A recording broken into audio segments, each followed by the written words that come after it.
Shabbat Shalom, ¿cómo están queridos hermanos? Como siempre, un saludo especial para todos ustedes. Es una alegría poder compartir nuevamente estos momentos y qué bueno hacerlo en tiempo de Shabbat.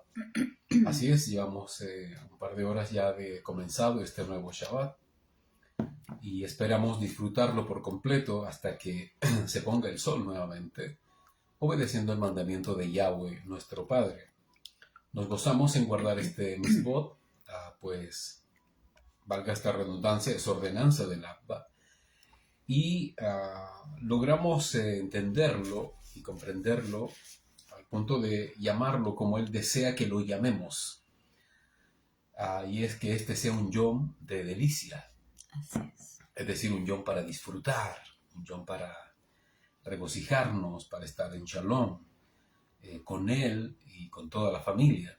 Así es que a toda la mishpachá, a toda la familia israelita en la dispersión, a todos ustedes les enviamos un fuerte abrazo y un caluroso saludo de Shabbat, que de verdad esperamos lo estén guardando y lo estén disfrutando, a pesar de que recién está comenzando. Pero vamos a tener un yom completo para poder disfrutarlo en familia. Que Yahweh los bendiga profundamente es nuestro deseo, y también que los inunde de su amor y de su gran bondad en este hermoso y nuevo yom. Un abrazo para todos. Dejo con ustedes a mi esposa, que los va a saludar. Shabbat Shalom a todos, a la familia de la fe, la emuná de nuestro Adón Yahshua. Como decía mi esposo, a la puesta de sol de este día sábado romano, pero día séptimo de la Yahua para nosotros, los que guardamos el calendario torático, es el día de Shabbat. Agradeciendo infinitamente la bondad de nuestro Abinu Yahweh, que ha sido propicio con nosotros, que nos ha bendecido, nos ha guardado. Seríamos hijos desagradecidos si no diéramos gracias a nuestro Abba Yahweh por todo lo que Él nos da, por el alimento, por el techo que nos cobija, por el abrigo, por este día un tanto cálido, un día muy rico, cálido, 24 grados hubieron hoy día, después de estos días de mucho frío, de heladas matinales, heladas nocturnas, pero Sudabar dice que debemos de dar gracias a nuestro Abba Yahweh en todo tiempo, cuando las cosas van bien, cuando las cosas no van tan bien, ser agradecidos en todo tiempo y que nuestra alma, que nuestra boca siempre declare la Torá de nuestro Abinu Yahweh. Sudabar dice en Tejilín, bendice alma mía a Yahweh, no te olvides de ninguno de sus beneficios. Ninguno de sus beneficios que nos brinda nuestro Abba Yahweh debemos olvidar, porque su bondad es grande, su bondad es inmensa para sus hijos, para sus fieles. Y Él prometió que estaría con nosotros, que el que está bajo la sombra de Él puede confiar de que va a estar seguro, que va a ser provisto, que va a ser protegido, que ninguna plaga tocará su morada. Pero usted debe también serle fiel a su Abba y obedecer sus misbot, que no son misbot gravosos, difíciles de obedecer. Es tan bueno nuestro Abinu Yahweh, que nos dio a su único hijo, su hijo, a quien honramos con todo nuestro corazón, a quien servimos, a quien seguimos fielmente sus pisadas. Y Él también prometió que estaría con nosotros hasta el fin de los tiempos, tiempos que para el Olam son difíciles, que para el Olam son peligrosos. Vemos en las noticias todo lo que está aconteciendo en nuestro país, y nuestro Abba Yahweh también nos ha venido hablando, advirtiendo hace mucho tiempo, porque Él ama a sus hijos, porque Él nos ama. Él siempre advierte anticipadamente a los suyos. Deseo infinitamente que la gracia de nuestro Abinu Yahweh y el amor de nuestro Adón Yahshua los inunde, los abrace, los fortalezca en este nuevo Yom. Y como decía mi esposo, sea un día de delicias, como lo dice su Torah, y pueda disfrutar junto a su familia, disfrutar en la intimidad de su hogar, compartir, meditar en la Dabar de Yahweh y agradecer a nuestro Abinu Yahweh todo lo bueno que Él es con nosotros. Porque dice la Torah que todo lo bueno proviene de el Chamaín, proviene del cielo, de ahí arriba, donde está nuestro Abba Yahweh. Les bendigo, deseo como siempre que esta jornada sea una jornada maravillosa donde juntos podamos seguir creciendo, podamos seguir saliendo del error y juntos conducirnos al Malhut de nuestro Abinu Yahweh. Les bendigo, Shabbat Shalom. Hemos estado compartiendo algunos audios con mensajes proféticos. Recuerdo que hubo algunos días en que no pudimos salir al aire por diversas razones y estaba en mí el deseo de compartir la Torah de nuestro Padre, ¿no? Y habían varios mensajes proféticos que Yahweh nos entregó y que están en texto en nuestro blog. Y mientras estaba ahí en la confusión de cómo hacerlo en aquel tiempo, recuerdo que Yahweh habló a mi corazón y me dijo, haz audios. Literalmente así. Grábalos en audio. Y así lo hicimos y lo sigo haciendo. Hemos ya subido varios mensajes proféticos en audio, son breves. Y básicamente es para dejar un registro de lo que Yahweh nos ha estado advirtiendo de lo que ocurre en el Olam y con nosotros, con nuestro país. Y si al Abba le place hacerlo es porque somos Cajal y estamos en una nación. Así es. Y esta nación vive sus convulsiones como todo el Olam, pero nuestro Padre, como nos ama, obviamente, no encuentro otra razón, nos advierte de sucesos locales. Y lo mismo ocurre en otras latitudes, con otros sahim, con otros hermanos que viven en la diáspora, en otros países, y que también Yahweh les habla de la situación de sus propias naciones. Y todas tienen que ver con lo que ocurre sin duda en el Medio Oriente, en Israel, que es el epicentro profético mundial. Sin duda que es así. Así es que los hemos estado compartiendo con ustedes. Esperamos que los oigan, los asimilen, sean precavidos y comprendan los tiempos que estamos viviendo. Yahweh nuevamente ha hablado a nuestro corazón de lo que viene para nuestra nación y que también se los compartiré en audio, ¿vale? Para que lo escuchen y si quieren lo comparten con quienes ustedes estimen conveniente.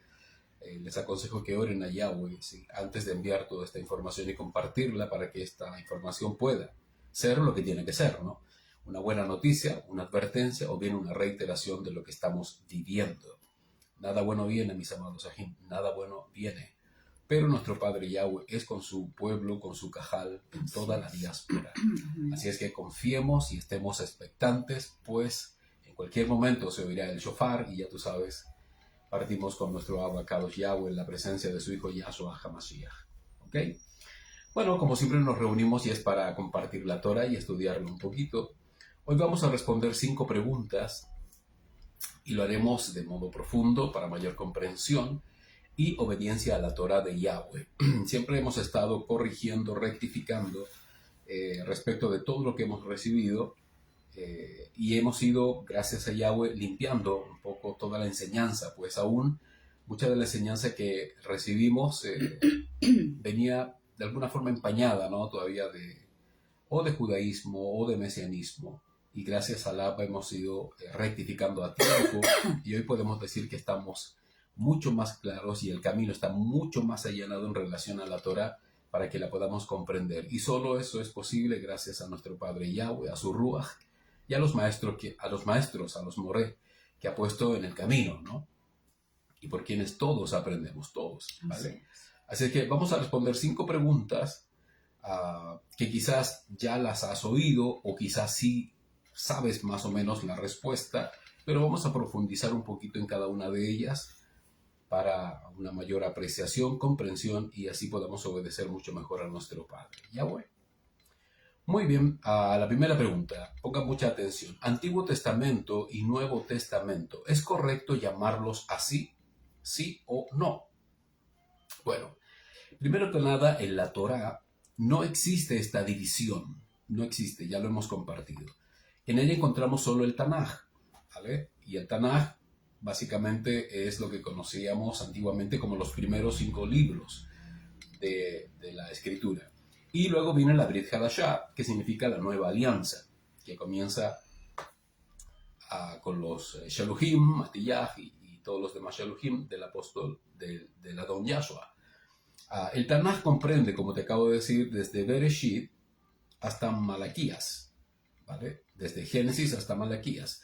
Y la Brit Hadashah comprende desde Matiyah hasta Idgalut, es decir, Mateo y Apocalipsis o Revelaciones. Y su nombre solo es uno y es Torah. Recuerden siempre eso. ¿Qué significa Torah? Ya lo debes saber a estas alturas. Torah significa dirección, enseñanza o instrucción, ¿vale? O bien son los escritos de los profetas y de la ordenanza de Yahweh. Bueno, primero que nada, Yahweh no deja testamentos, ni su hijo Yahshua tampoco, no deja testamento. Nunca Yahweh muere, nunca muere.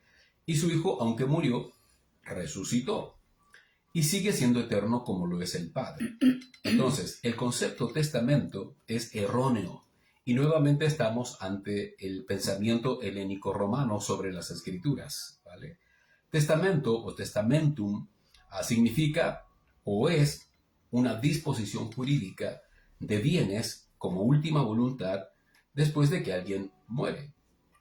Y también significa poner como testigo, testum, ¿no? Y está ligado a la muerte, básicamente.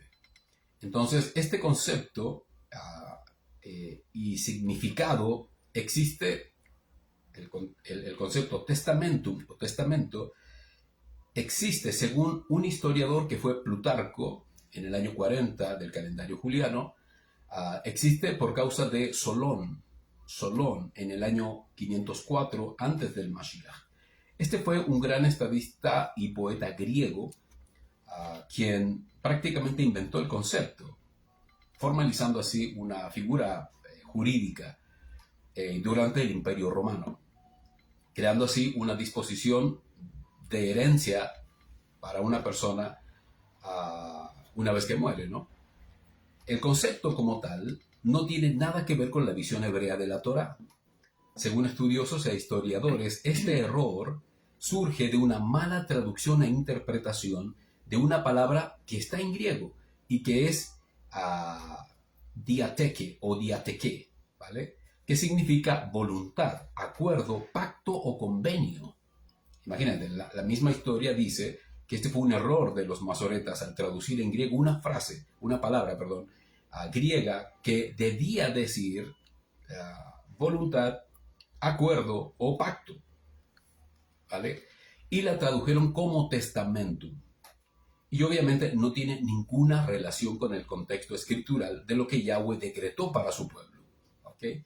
Este error es porque no se respetó la idiomática hebrea original y se persistió en calzar la idiomática latina griega, ¿ok?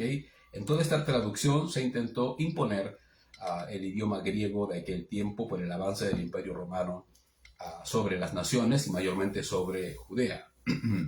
Bueno, en las Escrituras no encontramos testamentos de Yahweh o de Yahshua, no. Ahí encontramos un pacto que hizo Yahweh usando a sus patriarcas, a sus profetas, siendo Moshe su figura más trascendental y fue el pacto del Sinaí en el Tanaj. Y luego el pacto excelente y perpetuo que Yahweh hizo mediante su hijo Yahshua el Mashiach o HaMashiach en la Brit Hadashah o la nueva alianza y que permanece para siempre sobre todos sus escogidos. ¿Ok? Entonces, cuando te digan, bueno, lo que dice el Nuevo Testamento dista de lo que dice el Antiguo Testamento, es un craso error, craso y grave error, porque no existen testamentos en la Torá.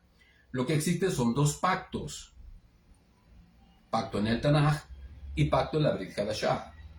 El pacto del Tanaj es el pacto del Sinaí que hizo Yahweh cuando sacó a su pueblo de Egipto, y el segundo pacto, para que lo comprendan así, es el que Yahweh, para aliviar del pecado a su pueblo, que hizo del primer pacto una religión, envía a su propio Hijo para ofrecer así un sacrificio perfecto y para siempre, creando así la Brit Hadashah o la nueva alianza.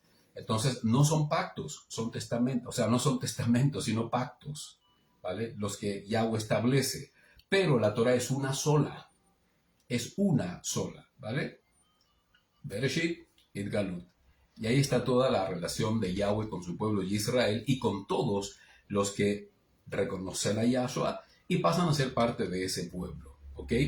Para que lo comprendan así y entiendan que el concepto, o mejor dicho, la idiomática latina y griega, toda vez que intenta traducir, siempre comete graves errores, pues no encontraban las palabras precisas para interpretar el hebreo, por lo tanto, tenían que buscar palabras similares o que se acomodaran un poco a lo que trataba de decir la Torah y que ellos no podían entender.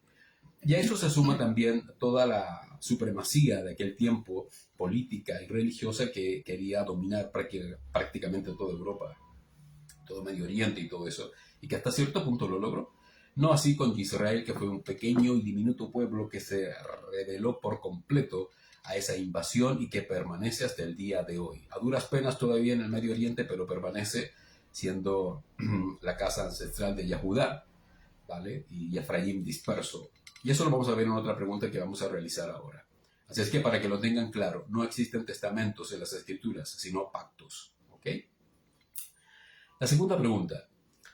En la nueva alianza, pongan atención, en la nueva alianza, ¿se obedecen las ordenanzas del Tanaj? Para que lo entiendas, es errado, pero para que lo entiendas, si es que tú no estás familiarizado con la Torah. En el Nuevo Testamento, ¿se obedecen las ordenanzas del Antiguo Testamento? Ok, recuerda que los conceptos son errados.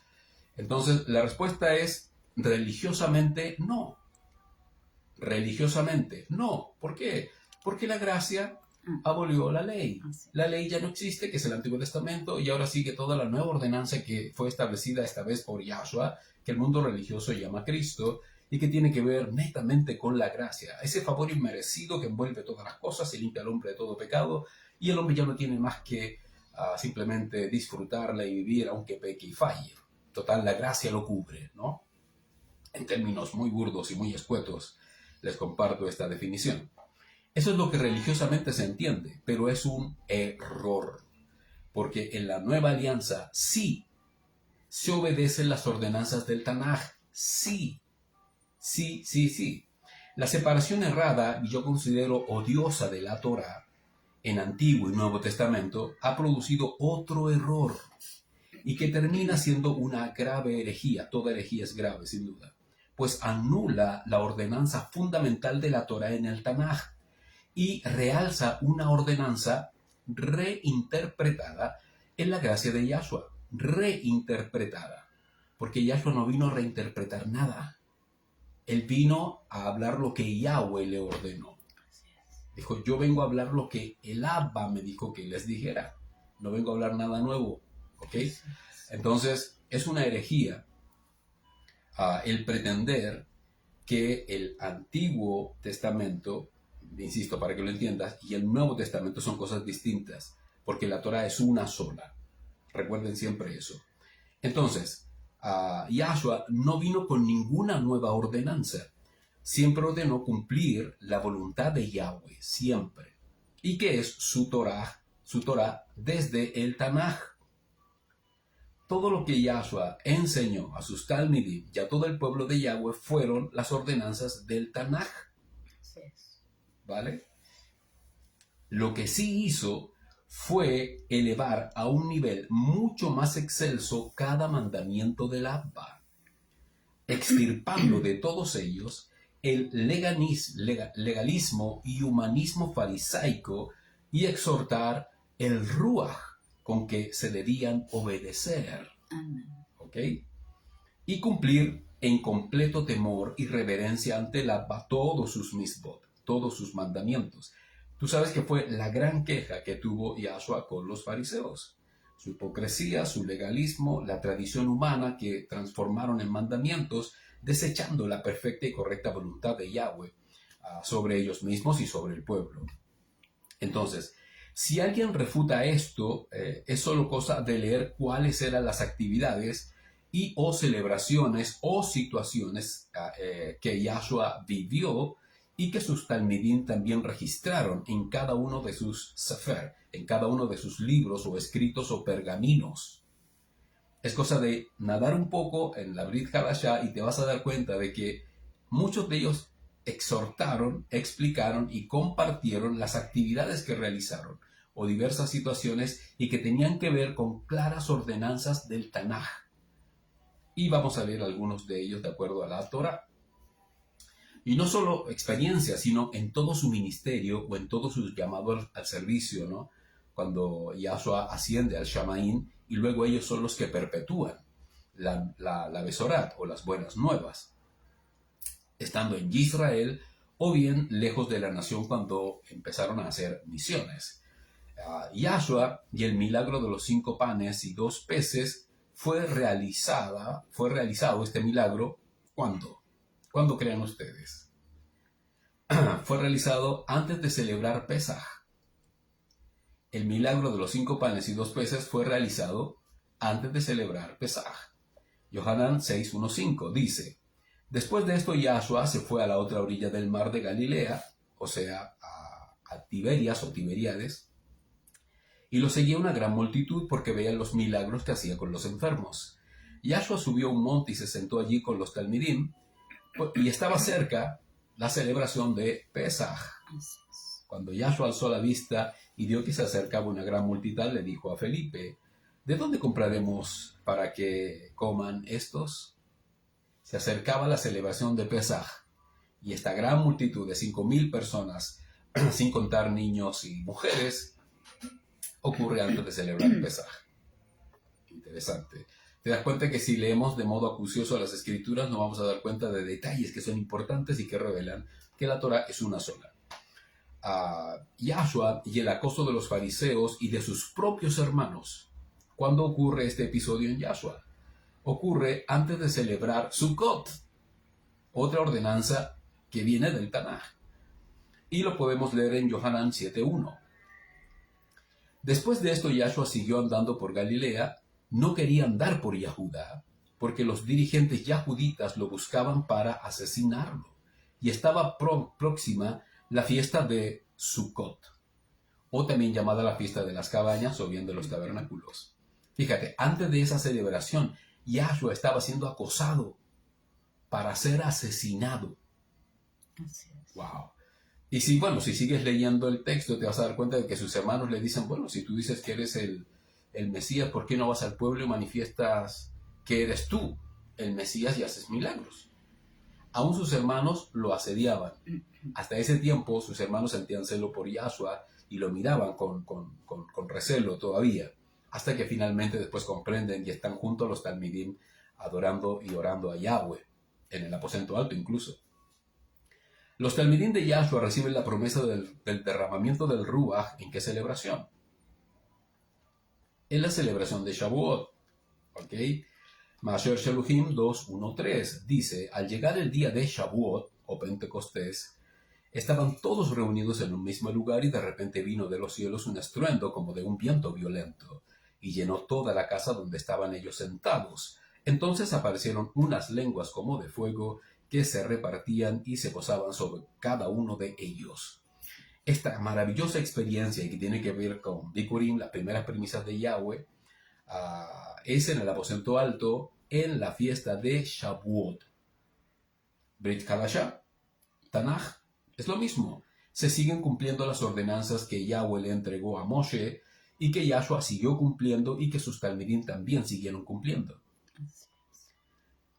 El Sheliach en sus misiones, Sheliach o apóstol, en sus viajes misioneros por Asia, desea llegar a tiempo para celebrar Shavuot, y este es Shaul, a quien se conoce como Pablo.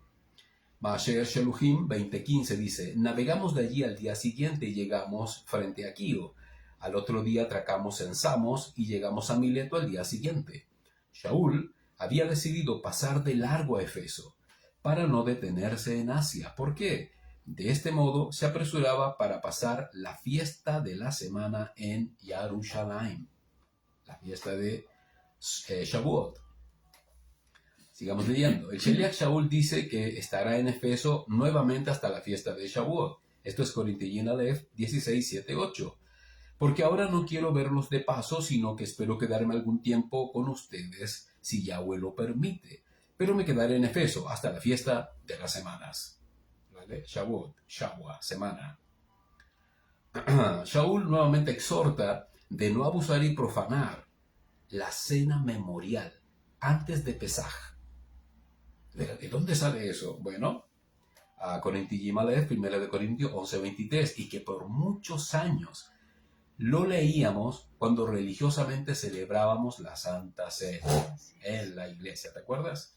Bueno, dice así: porque yo recibí del Maestro la enseñanza que les transmití, que el Maestro Yahshua, la noche en que lo entregaron, tomó pan, y después de dar gracia lo partió y dijo: esto representa mi cuerpo en favor de ustedes, hagan esto en memoria de mí.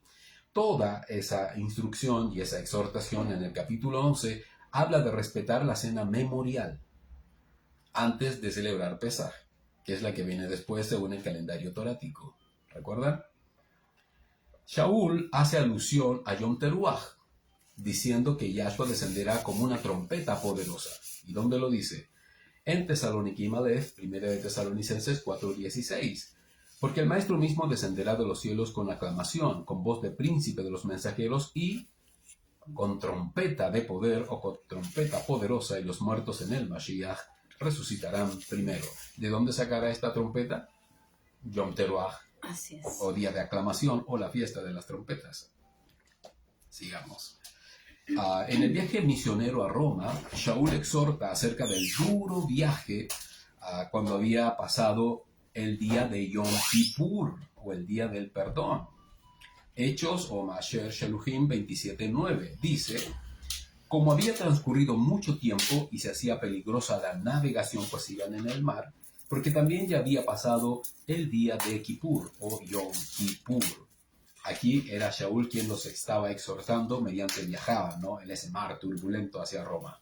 Y dice que estaban viviendo ya, había pasado el día de Yom Kippur. Shaul exhorta a celebrar como es debido la fiesta de los panes sin levadura o los panes sin leudos.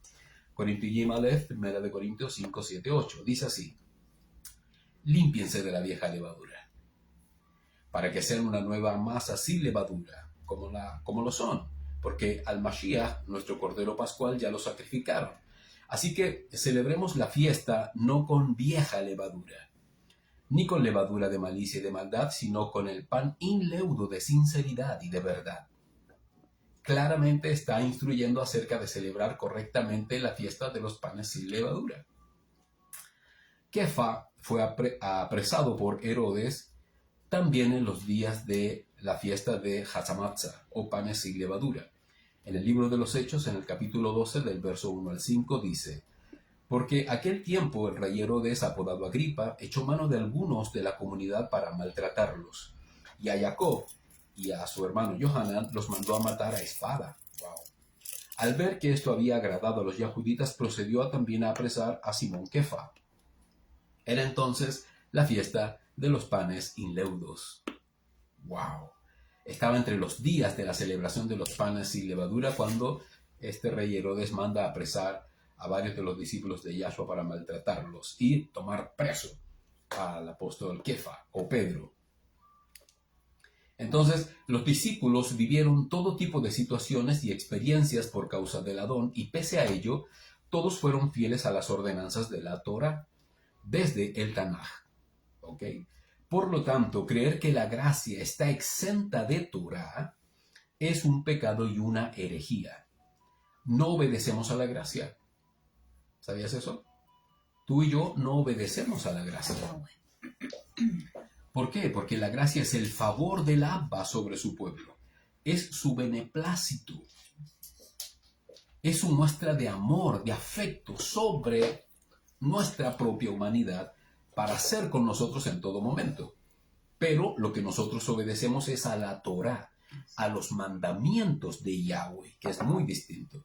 justamente, y que podemos cumplir, mandamientos que podemos cumplir por este favor, por esta gracia que Él derrama. Pero no obedecemos a la gracia, obedecemos a los misbot, a los mandamientos de nuestro Padre Yahweh. Entonces, para que vean que en el Tanaj, sí en toda la Torah, en la Brit Hadashah o la Nueva Alianza, mal llamada Nuevo Testamento, sí se cumplen las ordenanzas del Tanaj. Ordenanzas que estaban todavía vigentes y que aún lo están. Solamente cesaron aquellos que Yahshua, con su propio sacrificio, hizo cesar, pues eran expiatorias y eran de redención. Todo lo que tenía esta característica en términos sea de mandamiento, de sacrificio, cesaron con Yahshua el Mashiach. Pero todos los demás misbot siguen totalmente vigentes. Wow. Interesante, ¿no? Así es que si alguien te dice que no tiene nada que ver la Brit Hadashah con el Tanaj, dile que no es así. Todo tiene que ver. Todo tiene que ver. Nada cesó. Todo sigue el plan de Yahweh, pues la Torah es una sola. Hay una expresión que por mucho tiempo usamos y que lo usamos bien, pero hay que profundizar un poco la razón del por qué la usamos. Y es la expresión como ladrón en la noche. ¿Qué significará esta expresión profética? Como ladrón en la noche. De hecho, hay películas que llevan ese nombre, hay libros que llevan ese nombre, y etc. Bueno, cada vez que leemos este texto que está escrito en Primera de Pedro y en Primera de Tesalonicenses, donde dice como ladrón en la noche, pensamos de inmediato en nuestro Adón Yahshua, ¿no? Y que vendrá sin previo aviso. ¿Cómo lo haría un ladrón que asalta una casa? Esto, siendo cierto, es mucho más profundo de lo que pensamos y lo vamos a analizar. Vamos a leer los pasuk o pasajes en cuestión de la Torah. Vamos a leer lo que dice Primera de Pedro 3 del 9 al 10. Dice, y Yahweh no demora jamás su promesa, según lo que algunos consideran demora. Más bien, Él es paciente para con nosotros y ustedes, porque no quiere que nadie jamás se pierda, sino que todos procedan a hacer teshuvah. ¿Qué significa teshuvah? Arrepentimiento o volverse en sí, ¿no? Pero el Yom de Yahweh vendrá como viene un ladrón para el Olam. Entonces los cielos pasarán con gran estruendo, los elementos ardiendo se disolverán, y la tierra y las obras que están en ella quedarán al descubierto. Esto es un símbolo hebraísta del juicio de los justos, ¿no? Sobre el Olam. Primera de Tesalonicenses 5 del 1 al 4 dice, pero acerca de los tiempos y de las circunstancias, no necesitan que les escriba, porque ustedes mismos saben perfectamente bien que el día de Yahweh vendrá como ladrón en la noche. Wow. Cuando digan shalom y seguridad, entonces vendrá la destrucción de repente sobre ellos como vienen los dolores de parto sobre la mujer que da a luz, y de ninguna manera escaparán. Pero ustedes, Ajim, no están en tinieblas, como para que aquel día los sorprenda como un ladrón. Esto es profundo, hermanos. Pero ustedes, wow, no están en tinieblas. Tú y yo hoy no estamos en tinieblas. Por lo tanto, ese día no nos puede pillar como a un ladrón. Así es. No, todo lo contrario, porque si estamos expectantes a los tiempos, estamos alertas, como dijo el Adón Yahshua, a las señales de la higuera, y aún a los síntomas mundiales, este día no tendría por qué tomarnos desprevenidos. Pues estamos alertas, expectantes al arribo del Mashiach sobre nuestros corazones. Amén. Bueno, Yahshua misma exhorta a sus talmidim y al pueblo que su regreso no los sorprenda como un ladrón. Y luego Shaul comparte la misma experiencia exhortando el regreso del Mashiach. Pero, ¿por qué se usa esta expresión? Debe existir algún registro literal o alegórico respecto de esta frase, como ladrón en la noche. Bueno, esto es un hebraísmo, al igual que otras expresiones que se utilizan en la Torah. Es un hebraísmo que se extrae de Vayikra 6 del 1 al 7, ¿vale? Estos textos en las Biblias tradicionales aparecen en Vayikra 5, ¿vale? pero según los contextos coinciden más con Vayikra 6.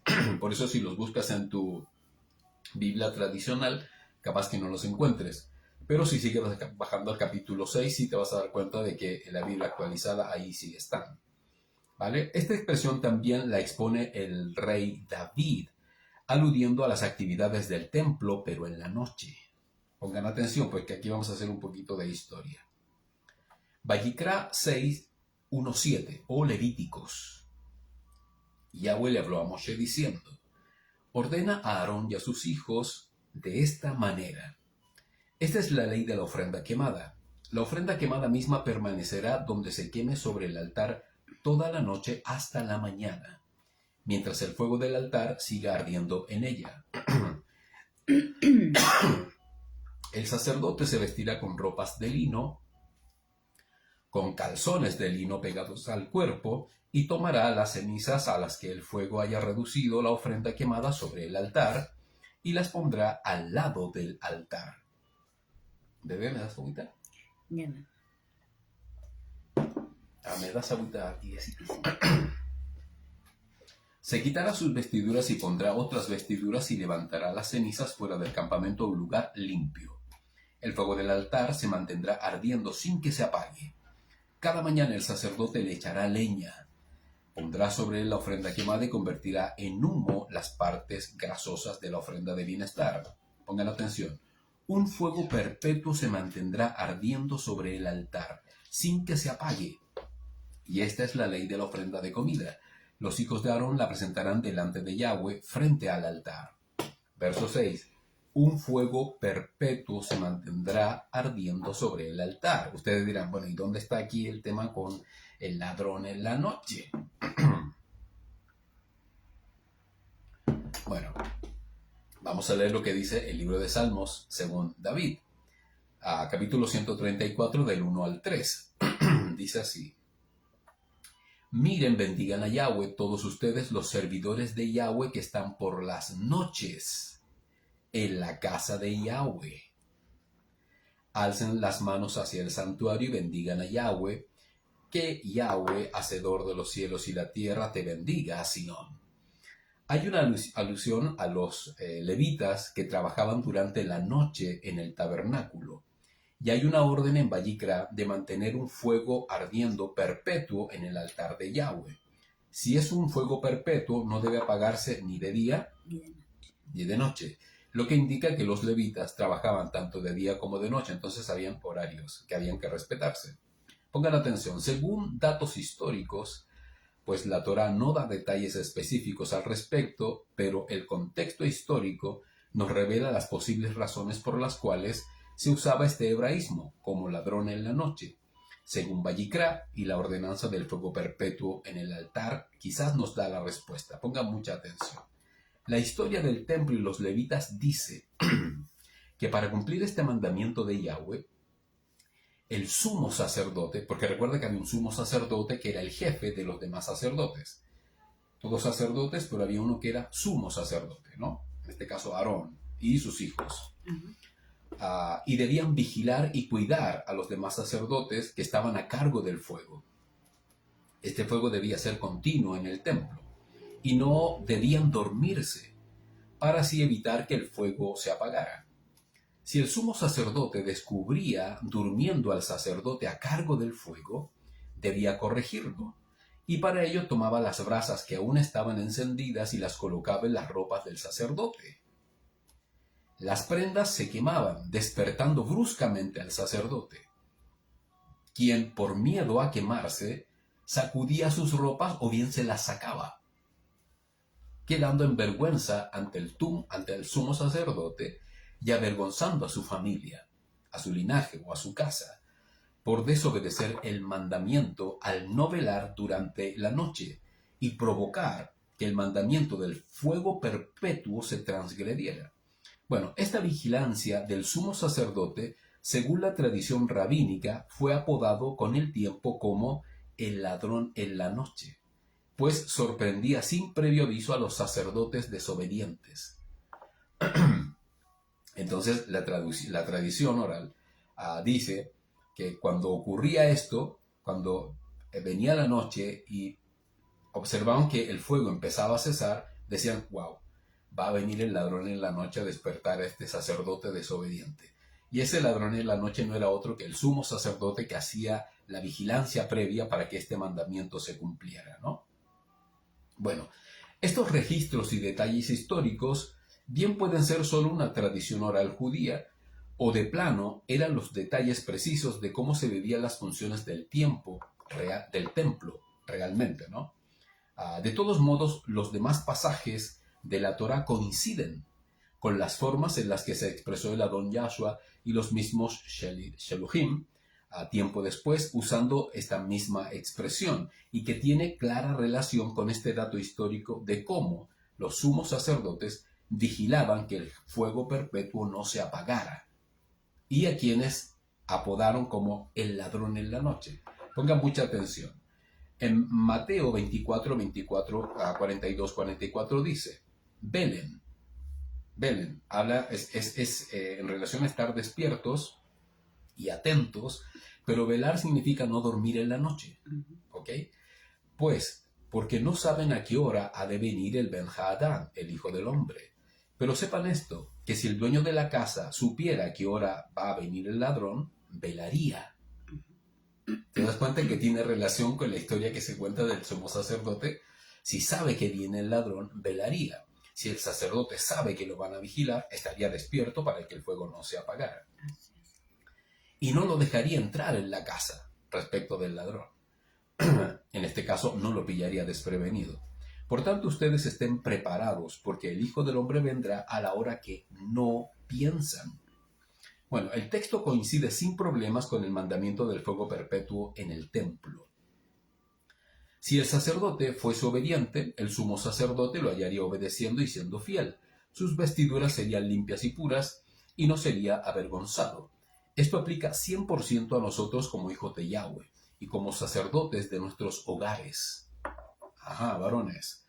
Esto es al jefe de hogar y los demás integrantes de la familia, que son las esposas y los hijos, quienes igualmente deben estar en obediencia total al Abba Yahweh, igual que el sacerdote de hogar en este caso, ¿no? En Idgalut 3.2.5 dice así, sé vigilante, nuevamente, sé vigilante, no duermas en la noche, estate atento al ladrón, y confirma las cosas que permanecen, las que están a punto de morir, porque no he hallado tus mandamientos perfectos delante de Abinú. Acuérdate pues de lo que has recibido y oído, guárdalo y haz teshuvá, pues si no velas vendré sobre ti como a escondidas, y no sabrás a qué hora vendré sobre ti. Tú tienes unas pocas personas en Sardis que no han manchado sus vestiduras y andarán conmigo en vestiduras blancas porque son dignos. El vencedor será vestido de vestiduras blancas y no borraré su nombre del pergamino de la Hayim, de la vida. Y confesaré su nombre delante de mi Abba y delante de la asamblea de los malachim celestiales. El que tiene oídos oiga lo que el Ruach dice a las Kehilot israelitas. En el Galut 3, Yahshua exhorta y advierte a Sardis y también a todas las cajales. Y les dice que no es perfecta, que es desobediente y le ordena velar, porque él vendrá sin que se dé cuenta, tal y como lo haría un ladrón en la noche. Y solo algunos serían salvos, solo quienes velaron. ¿Te das cuenta de las relaciones entre velar y las vírgenes imprudentes, por ejemplo, y las sensatas? Tal y como lo hacían los sacerdotes fieles en el templo. Coincide perfectamente con el mandamiento de Vayikra y el dato histórico del sacerdote. Nuevamente vemos la misma imagen. De las 7 Kehilot mencionadas en Idgalut, solo Esmirna y Filadelfia no son acusadas ni son advertidas, y las 5 restantes, que son Efesos, Pérgamo, Tiatira, Sardis, la Odisea, todas son advertidas y amonestadas por el Adón, y todas deben arrepentirse, todas deben rectificar y velar. Velar. Pues son como los sacerdotes infieles, que no cuidaron el fuego. Ahora podríamos decir que fuego puede ser alegoría de obediencia, conocimiento de la Torah y obviamente testimonio vivo de la Torah. Este fuego es hoy para nosotros la emuná, vuelvo a repetir, la obediencia a la Torah y la integridad, la santidad y el amor por Yahweh en nuestros corazones. En Itgalut 16:13 dice, he aquí vengo como un ladrón, nuevamente. Bendito el que vela y guarda sus ropas. ¿Por qué dice guarda sus ropas? He aquí vengo como un ladrón. Bendito el que guarda sus ropas. Recuerda que el sacerdote quemaba la ropa el sumo sacerdote quemaba la ropa del sacerdote que no cumplía el mandamiento y este quedaba avergonzado. Y vemos que, curiosamente, Yahshua aplica el mismo concepto. Bendito el que vela, no se duerme y guarda sus ropas. No sea que ande desnudo y sea avergonzado. ¡Wow! El Adón Yahshua usa el hebraísmo, nuevamente en la visión de Yohanan, y alude a que vendrá como ladrón, y quienes velan no serán avergonzados y mantendrán sus vestiduras. Cosa que a veces no ocurría en el templo, recuerden, y en la mantención del fuego del altar. En el libro de Mateo, en el capítulo 25, del verso 11 al 13, dice, después llegaron también las otras vírgenes, diciendo, Adón, Adón, ábrenos. Pero él le respondió y dijo, de cierto os digo, no los conozco. Velen pues, esto es a las vírgenes insensatas, porque no saben el yom ni la hora en que el Hijo del Hombre ha de venir. Bueno, Yahweh exhorta a sus talmidín en el contexto del Sermón del Monte, pues continúa toda esa exhortación acerca de las vírgenes imprudentes y les advierte de que velen, nuevamente no duerman, porque no saben a qué hora viene el Adón. Estas vírgenes no tenían aceite en sus lámparas, es decir, no tenían fuego en ellas. Ajá. Nuevamente coincide con el mandamiento de tener permanentemente el fuego encendido en el templo, lo que hoy serían nuestros corazones. ¿Te has puesto a pensar en eso? ¿En por qué tenían que tener las vírgenes aceite en sus lámparas? ¿Para qué se usaba la lámpara? Para alumbrar. Para alumbrar. Entonces, si no había aceite, no había quien alumbrara. Y si no había quien alumbrara, en este caso, cuando venía el novio no podía ver dónde estaba la novia, porque no había luz que dijera, aquí estoy. Esta luz, en otras palabras, sin duda es el Ruach de Yahweh, es la obediencia por completa a la Torah y el testimonio de que cumplimos sus mandamientos. Entonces, la expresión como ladrón en la noche es levítica. Se usó en el templo de Yahweh, era una expresión producto de la ordenanza perpetua y que actualmente sigue vigente. El templo ya no existe, pero todos nosotros somos el Mishkan de Yahweh. Ok, el templo no existe, pero todos nosotros somos templo de Yahweh. Y el fuego en nuestro corazón debe ser entendido, valga la redundancia, como nuestra fe, nuestra obediencia a la Torah, la comprensión y el vivir a diario la voluntad de Yahweh escrita, ¿no? Y que debe ser permanente, y tal y como le fue ordenado a los sacerdotes levitas de antaño, ¿vale? Si velamos, no seremos sorprendidos por nuestro Adón Yahshua, y no seremos avergonzados, pues mantendremos nuestras vestiduras blancas y puras delante de Él. Interesante el concepto de ladrón en la noche. Tiene un concepto levítico y que se vive, pero literalmente en nuestra propia vida hoy. Hoy tú y yo somos templo de Yahweh por la gracia del Adón Yahshua, y nuestro fuego debe estar siempre encendido. De otro modo, cuando venga el Adón, nos va a pillar como si fuera un ladrón en la noche. Pero nosotros no somos de las tinieblas, como para que este día nos pille desprevenidos. Así lo dice la Torah en Matillah. Ok, perfecto. ¿Cuánto oran ustedes en sus casas? ¿Cuánto tiempo dedican a estar en comunión con el Abba? Bueno, no orar, ¿es un pecado? ¿Será cierto? Muchos creyentes, esta es la pregunta 4. Muchos creyentes ven la oración como súplicas necesarias, como exigencias que deben ser respondidas y obligaciones que debe responder nuestro Padre Yahweh, es cosa que Él debe responder sí o sí.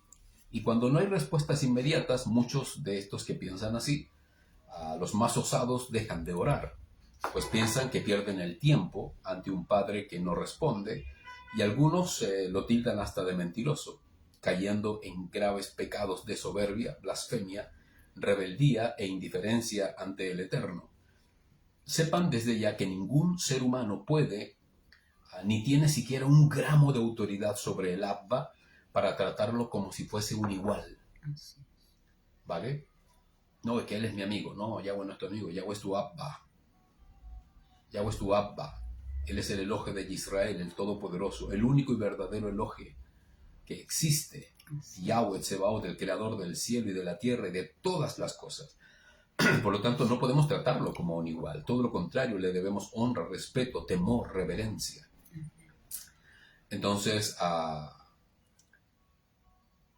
ninguno puede tratarlo como si fuera un igual, ¿no? Él es el Abba y nosotros somos sus criaturas.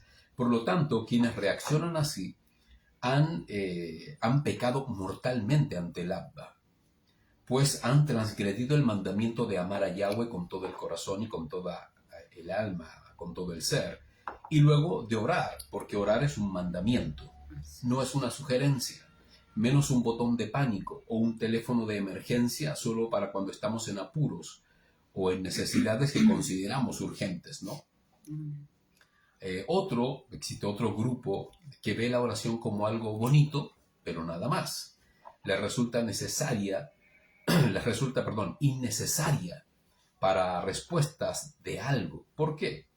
Porque sienten que igualmente son ellos o las circunstancias las cuales provocan las cosas. Y básicamente lo ven como algo místico, religioso, solo para sentirse bien y tranquilizar la conciencia, tranquilizar la mente, el corazón, de las presiones diarias, ¿no? Es como hacer yoga. Mucha gente considera así la oración, y no necesariamente como el nexo con el Abacados Yahweh a través de una comunicación eficaz, a través del Ruach. Comprendan esto. La oración no es una opción, tampoco es una herramienta de socorro o de crecimiento y de maduración espiritual. Tampoco es una alternativa, ¿vale? La oración es un mandamiento, o el hacer tefilá es un mandamiento que debemos considerar dentro de su función más básica, que es pedir a Yahweh, hasta la más profunda de sus virtudes, que es crear vínculo, relación y comunicación con nuestro Padre a través del Mashiach Yahshua. ¿Por qué? Porque Él dijo, todo lo que pidan al Abba, yo lo daré, pero háganlo en mi Shem, en mi nombre. Él es la garantía de que somos escuchados, mayormente si nuestra oración está de acuerdo a la perfecta voluntad de Yahweh, su mandamiento. Pongan mucha atención. En el libro de Samuel, primera de Samuel, capítulo 12, verso 23, dice, en cuanto a mí, aquí habla el profeta, lejos esté de mí pecar contra Yahweh y abstenerme de orar por ustedes. ¿Te das cuenta? Y continuaré instruyéndolos en la práctica de lo que es bueno y correcto. El profeta reconoce en la oración un mandamiento, porque si deja de orar, él dice sería pecado. Por lo tanto, si transgrede, toda transgresión es pecado. Si transgrede es porque es un mandamiento orar. Y confirma que jamás dejará de orar por el pueblo, que es lo que humildemente también hacemos nosotros por este pequeño trocito de la cajal de Yahshua, dispersa en el Olam y que ponen atención a nuestras enseñanzas. Clamamos por todos y por cada uno de ustedes, y de verdad lo digo y de corazón. Amén. Entonces el profeta Samuel está diciendo, la oración es un mandamiento. Lejos esté de mí no orar por ustedes, porque pecaría delante de Yahweh. En el libro de Mateo 6, verso 6 dice, tú, cuando hagas tefilá, entra en tu cuarto y con la puerta cerrada haz oración a tu Abba que está en los cielos, que está en lo secreto, y tu Abba que ve en lo secreto te recompensará. Bueno, Yahshua ordena orar ante el Abba en su nombre y expresa una actitud hacia él, ¿no? Fíjate que dice, ora a tu Abba que está en lo secreto. Y tu Abba que ve en lo secreto te recompensará. Nunca dice en público. Nunca, eso es un añadido. La Torah nunca dice, ora en lo secreto y te voy a responder en público. No, Yahweh no va por el ego de nadie. En absoluto. Yahweh quiere bendecir a su pueblo de manera especial y profunda, en una relación intrínseca con ellos. Pero no para jactancia de nadie, todo lo contrario. ¿Vale? En el libro de 1 Tesalonicenses 5, del 17 al 18, también hay una ordenanza, y es la del apóstol Shaul. Dice, oren sin cesar, oren de modo continuo, permanentemente y en todo momento y ocasión. Den gracias en todo, porque esta es la voluntad de Yahweh Elohe para ustedes en el Mashiach Yahshua.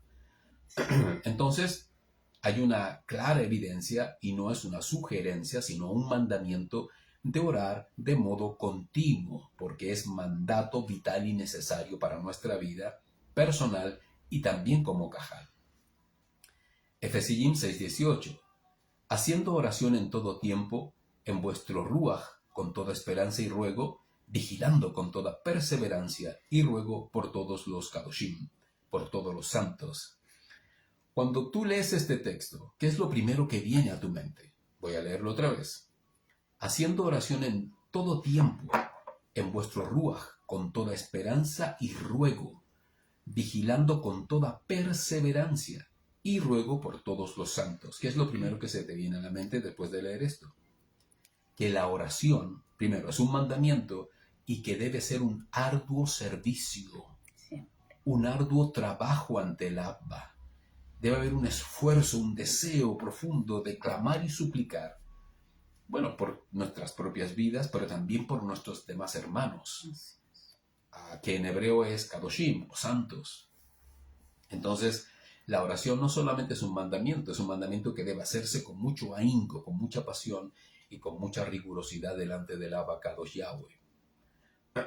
En el libro de Primera de Crónicas, en el capítulo 16, verso 11, dice, vuélvanse a Yahweh, a su poder, busquen constantemente su presencia.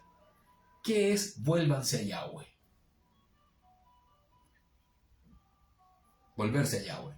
Arrepiéntanse de todos sus pecados y giren su rostro hacia el Abba, a Yahweh, a su poder. Busquen constantemente su presencia. ¿Cómo se busca la presencia de Yahweh? ¿Cuál es la forma? Haciendo tefila. Buscar, volvernos, es un indicativo a hacer tefilat, a hacer oración delante de Yahweh. Porque la oración es un mandamiento. Matillaj 7:7. Pidan y se les dará, busquen y hallarán, llamen y se les abrirá. Yahshua ordena orar en la voluntad del Abba para poder recibir todas las cosas. Y esta insistencia indica que se haga permanentemente y constantemente. Matillaj 26:41 dice, velen, nuevamente, estén despiertos, o estén alertas y atentos, y hagan oración. ¿Para qué? Para que no entréis en tentación. El ruaj humano a la verdad está dispuesto, pero la carne es débil. ¿Quién dijo esto?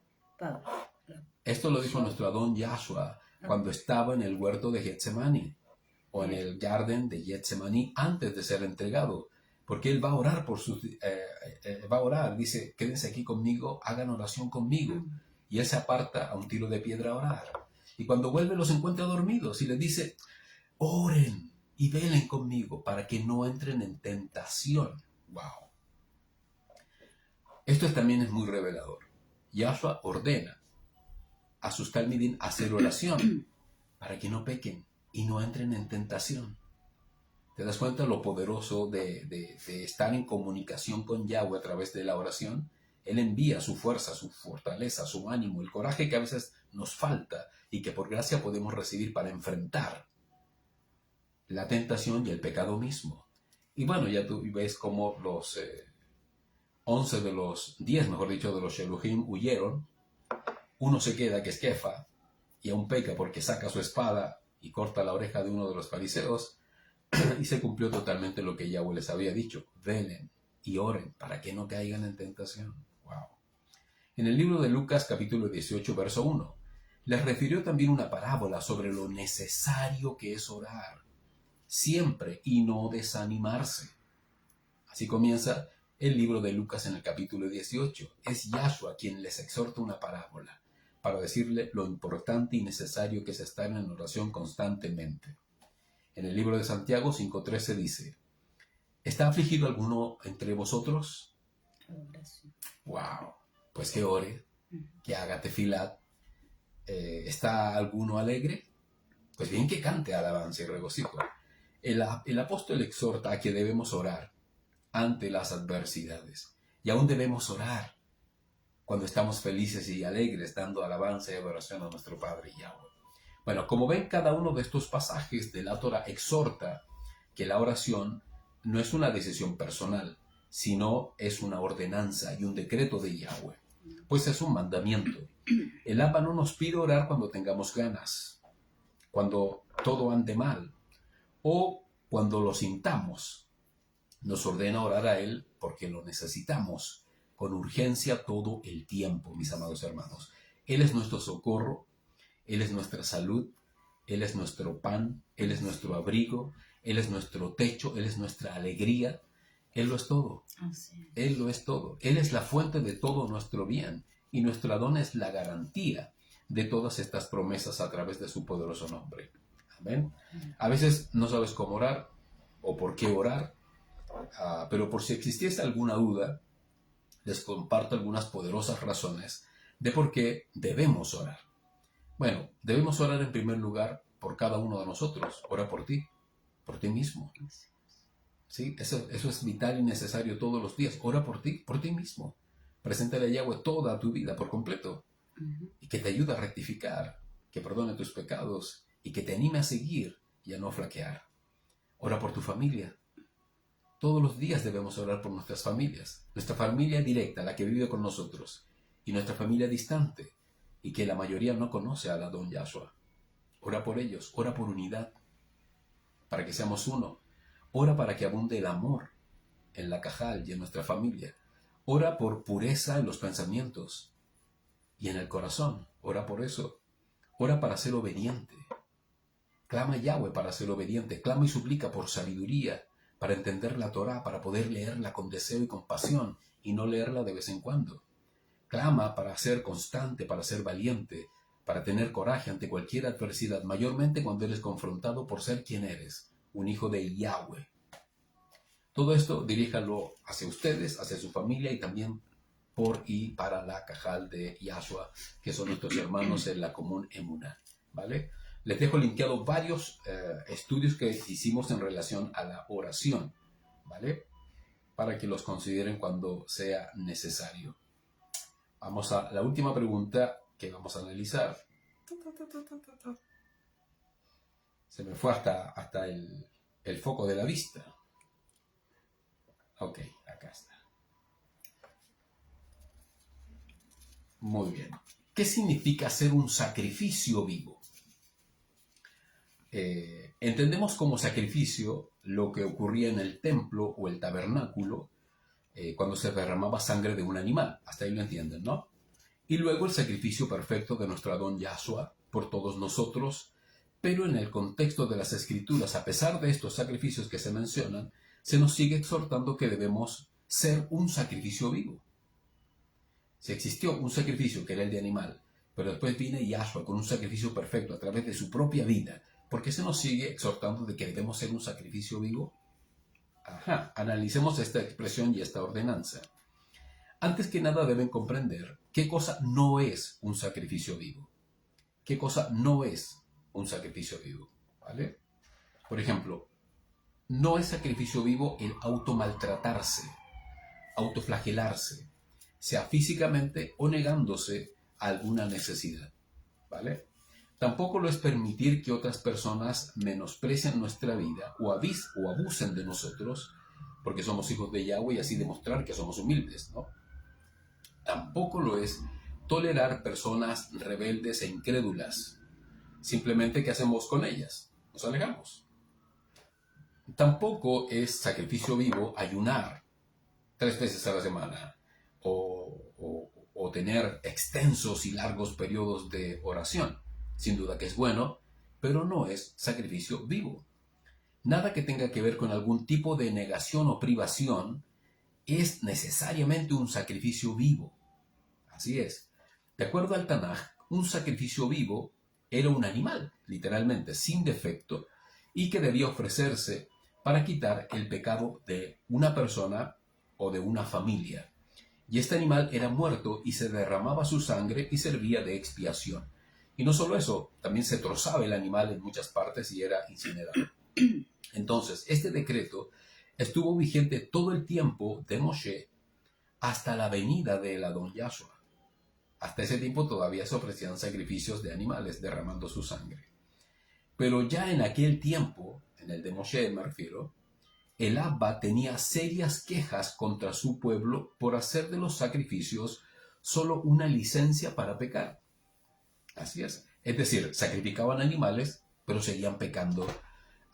Y años más tarde aparece el profeta Samuel, quien advierte este pecado en los sacrificios del pueblo y los amonesta con severidad.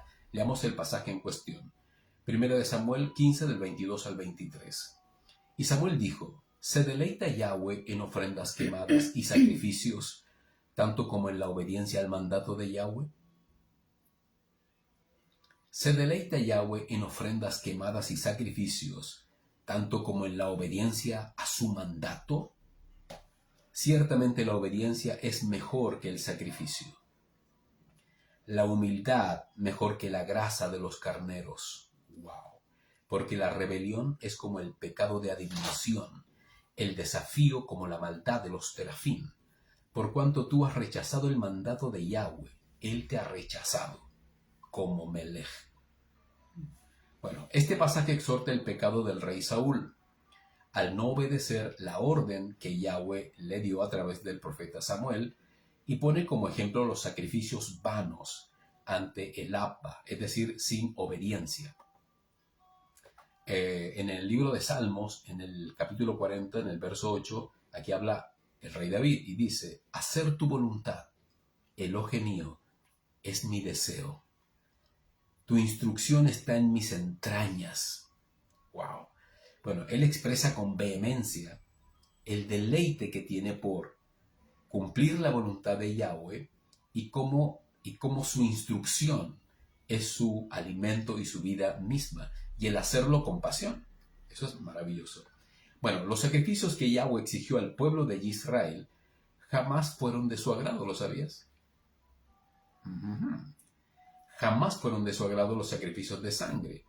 Él no se complacía con derramar sangre de animales, y menos con la muerte de su propia creación, y mucho menos con los actos paganos de pueblos pecadores que en honor a sus propias divinidades hasta ofrecían a sus propios hijos por fuego. Imagínate. Entonces el Abba tuvo que crear un sistema para que el pueblo pudiera entender y comprender el pago por sus pecados y las graves transgresiones que cometían ante él. Entonces, por eso debían pagar con sangre inocente, es decir, un animal en vez de ellos. Así era el sistema sacrificial que había en Levíticos. Esto era algo importante para el pueblo, pues tanto su ganado, sus frutos y sus cereales eran su riqueza, su provisión. Y si pecaban, debían despojarse de lo mejor de su riqueza para ofrecerlo por causa de sus pecados. Pero aún así, seguían pecando delante de Yahweh, aún haciendo sus sacrificios. Entonces, hicieron de los sacrificios algo totalmente religioso y vano, un mero trámite, una entrega voluntaria para volver a pecar sin ningún remordimiento. Eso es lo que advirtió el profeta Samuel, y que los criticó incluso a través del rey Saúl. Vamos a leer lo que dice Gálatas 3:19. Dice: entonces, ¿para qué existe la Torá? Bueno, fue dada por causa de las transgresiones hasta que viniera la descendencia, a quien se le había hecho la promesa, ¿vale? Que fue Yahshua HaMashiach. Y así se renovara una alianza. Y esta Torá fue promulgada por medio de mensajeros, por mano de un mediador. Obviamente la ordenanza era por causa del pecado del pueblo, por eso fue la Torá impuesta y ordenada.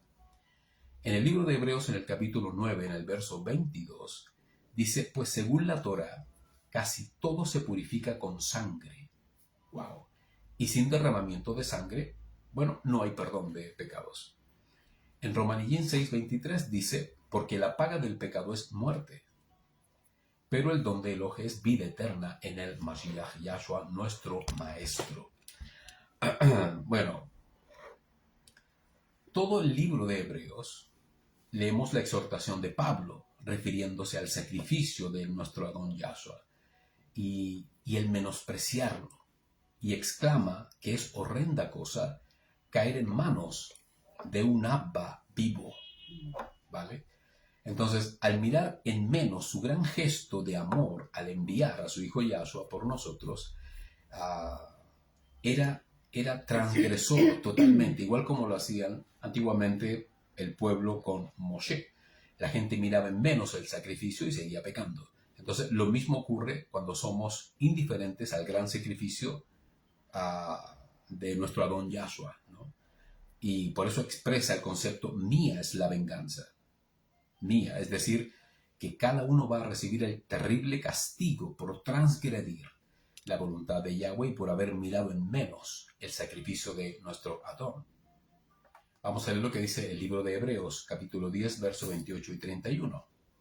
Según la instrucción, cualquiera que desecha la Torá de Moshe muere sin compasión por el testimonio de 2 o 3 testigos. Así lo dice el texto. ¿Cuánto mayor castigo piensa que merecerá el que haya pisoteado al Hijo de Yahweh? Y haya considerado de poca importancia la sangre del pacto derramada por él, por la cual quedó santificado, y haya insultado al Ruach de Yahweh. Fuerte, porque conocemos lo que ha dicho, mía es la venganza, yo daré la retribución, y otra vez Yahweh juzgará a su pueblo. Wow, fuertes palabras. Horrenda cosa es caer en las manos del Elohe Yahweh vivo.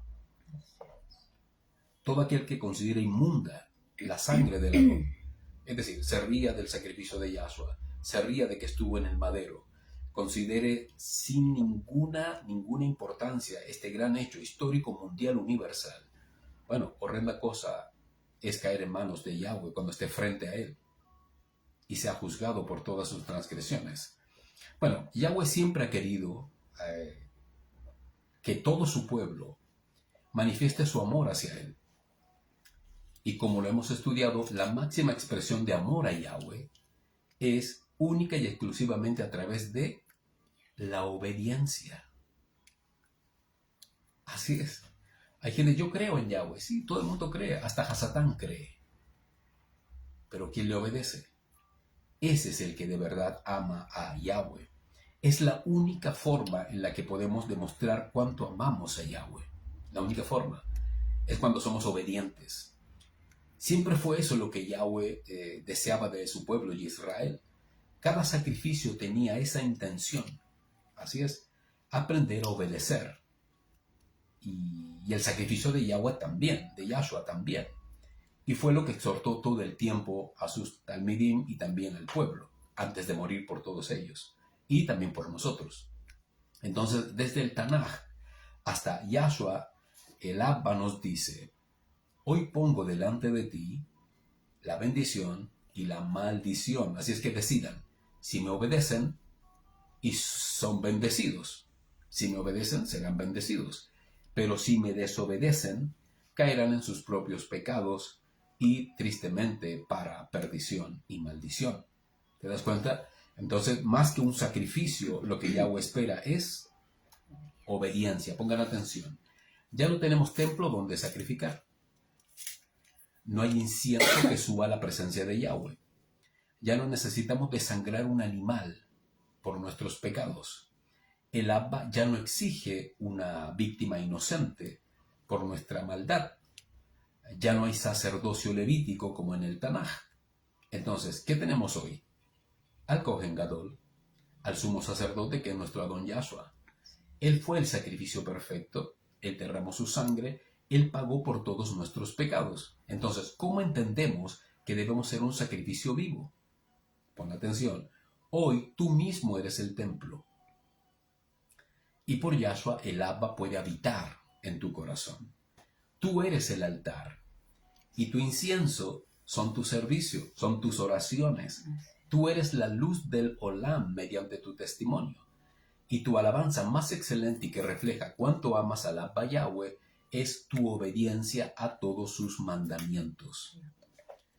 Cuando vivimos Torah y seguimos al Mashiach y somos obedientes, automáticamente nos volvemos un sacrificio vivo y acepto delante de Yahweh.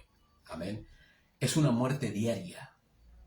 Por eso es un sacrificio vivo. Es una muerte diaria. ¿Pero a qué? A nuestra carnalidad, a nuestra humanidad, a nuestro pecado, a nuestro ego, a nuestra soberbia, a todo aquello que nos aleja de Yahweh, para que Yahshua crezca y reine sobre nuestras vidas. Así es, sacrificamos por amor, en obediencia al Abacados Yahweh. Leamos algunos pasajes y ya estamos culminando este estudio.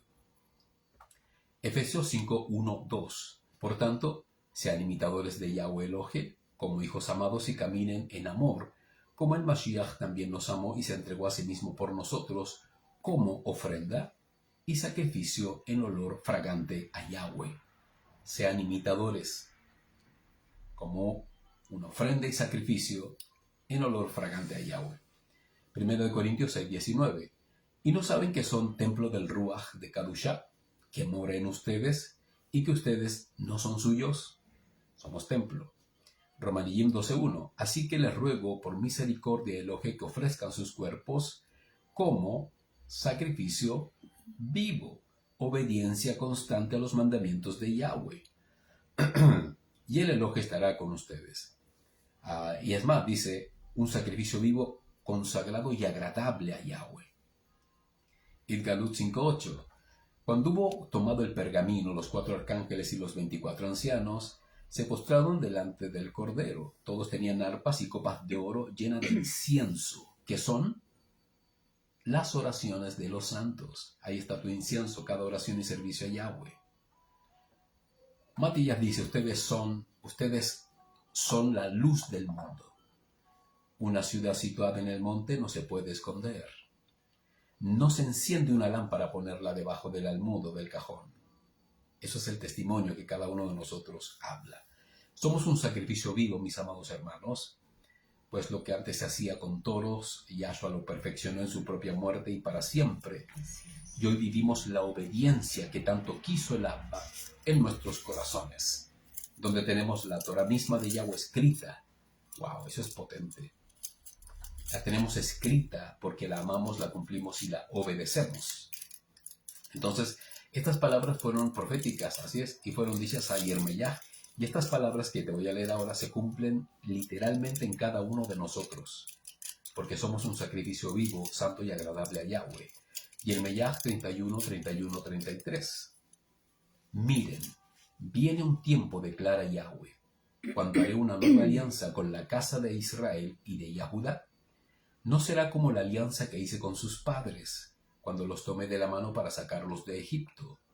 Una alianza que ellos violaron, de modo que yo los rechacé, declara Yahweh. ¿A quién se refiere? A toda la ley de Moshe. Pero esta será la alianza que haré con la casa de Israel en aquellos días, declara Yahweh. Pondré mi Torah en su interior y la escribiré en su corazón. Entonces yo seré su Elohim y ellos serán mi pueblo. Esta profecía se cumplió, pero literalmente en cada uno de nosotros. Pues la antigua alianza que cesó porque el hombre la desvirtuó, Yahweh la perfeccionó en Yahshua. Y Yahshua nos permitió la Torah ahora en nuestro corazón y ahora la podemos vivir completamente, siendo un sacrificio vivo constante delante de nuestro Padre Yahweh. Espero sean bendecidos, espero hayan sido edificados con este estudio respondiendo a estas 5 preguntas y que nuestro Padre derrame sobre ustedes siempre su ruaj de sabiduría y sean todos llenos y llenos de más claridad y más comprensión de la Torah. Mis amados Sahim, ha sido un placer estar con ustedes y espero que disfruten con todo el corazón este hermoso Yom de Shabbat. Que Abacados Yahweh los bendiga. A todos los que están en la dispersión, oramos por todos ustedes. Oren por nosotros también, mis amados Sahim. Shabbat Shalom.